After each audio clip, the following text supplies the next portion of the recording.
আপনারা সবাই জানেন, যে জন্য আমাদের সবাই এখানে একসাথে হওয়া। আমাদের অতি প্রিয় তামিম ইকবাল ভাই আজকে সকালবেলায় অসুস্থ হয়েছিলেন। 9টা সাড়ে 9টার দিকে উনি বিকেএসপিতে একটু অসুস্থ হয়ে পড়েন।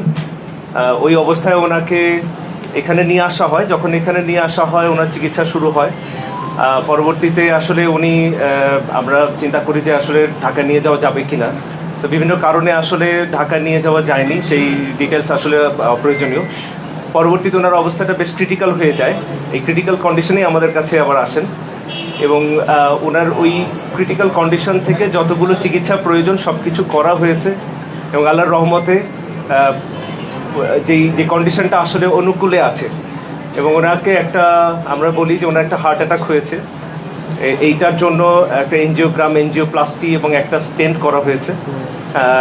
আল্লাহর রহমতে স্টেন্টিংটা খুব স্মুথলি অ্যান্ড এফিসিয়েন্টলি হয়েছে। আমাদের যে কার্ডিওলজিস্ট ডক্টর মারুফ ওনার এই একটা স্টেন্টিং করেছেন এবং ভেরি এফিসিয়েন্টলি, এবং ওনার এই ব্লকটা পুরোপুরি চলে গেছে এখন। বাট অবশ্যই আমরা যেমনটা বলছিলাম যে একটু ক্রিটিক্যাল কন্ডিশনে ছিল। স্টেন্টিংয়ের পরেও এখনও উনি অবজারভেশনে আছেন এবং ক্রিটিক্যাল কন্ডিশনে এখনও কাটেনি, এটা একটু সময় লাগবে। আর আমরা সবাই ওনার জন্য প্রাণপণ চেষ্টা করছি, এবং আপনারা সবাই দোয়া করবেন আমাদের প্রিয় তামিম ভাই যেন আবার আমাদের মাঝে সুস্থ হয়ে ফিরে আসে এবং আবার খেলাধুলায় জয়েন করে।